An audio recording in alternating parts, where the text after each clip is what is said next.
What's poppin' people, SSJAipom here with a revisited combo reference for Beerus. This is the second of the pre-recorded footage we have prepared for you guys, so if there's a character you want us to go over after Super Saiyan 4 Goku and Raditz, drop a comment and we'll look for the most popular upvoted one.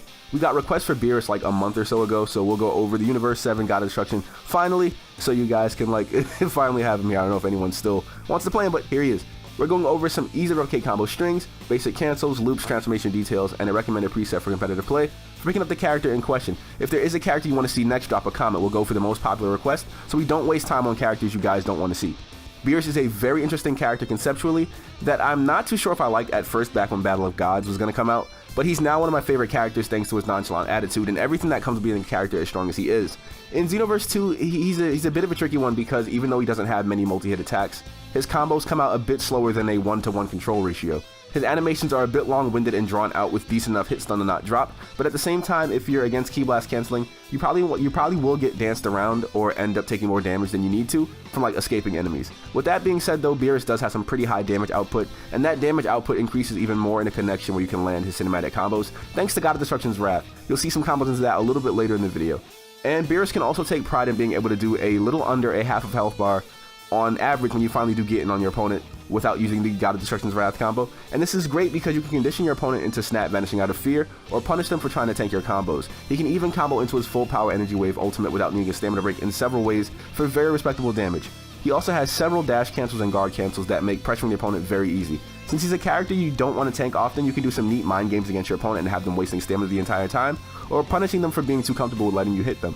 He used to have confirmed into God of Destruction's anger, but the custom created characters inevitably got that attack nerfed, so anything into it outside of team battles is probably too impractical for me to go over in this video here, but it's fine as it's a skill that he doesn't really need to do decently well. You can ignore it and you'll do just fine with Beerus.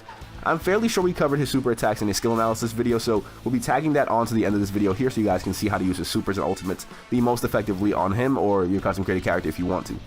Beerus of course doesn't have any transformations or anything like that, but he does have a super soul that buffs his damage output on his Ki Blast supers by around 20% if I'm not mistaken, and it'll usually trigger sometime after the fight starts, and it really adds up with how much damage you can get out with God of Destruction's Wrath. In general, you probably want to use his heavy light string into God of Destruction's Wrath both during and outside of a stamina break for his most consistently damaging combo, but it isn't mandatory if you're just messing around and you just want to use Beerus. He has two presets, but the second preset comes with a bit less stamina and a minor moveset change. I'll recommend the first one since you get a bit more stamina to fool around with, and all the tools in the kit are pretty solid. With that being said, Beerus is not an easy character to pick up if you have poor stamina management, and messing up with him will usually mean you lost the fight because Beerus has so much stamina that he's used as a training dummy for players who actually want to find death combos in training mode, so 9 times out of 10, if you're fighting someone who's found an optimized or practical loop, and you're using Beerus and you got to below 2 bars of stamina, you're probably going to lose if you got that low. Beerus is probably best played as a counter attacker where either you bait your opponent in and go for a Ki Blast tag, or step away from them so that they leave themselves wide open for you to counter attack. But this is all of course a starting point for you guys to look at for combo strings, some cancels, some loops, and some confirmed into his super attacks. It's by no means an in-depth guide. What you decide works for you is all to your personal preference. All in all, low priority and latency depending cinematic combos may be the downsides to the character, but his above average damage, several cancels, Ki Blast cancel ease, and sizable stamina pool make him a solid choice for a cast character. I'll be leaving you with any remaining footage we have for him and reminding you that his skill analysis video is on the end screen of this video, and Raditz and Super Saiyan 4 Goku are probably going to be coming next. If there's a character you want me to cover, drop a comment. I'll look for the most popular upvoted one and get right to work on it. I'll be seeing you all in the very next video though. Take care of yourself.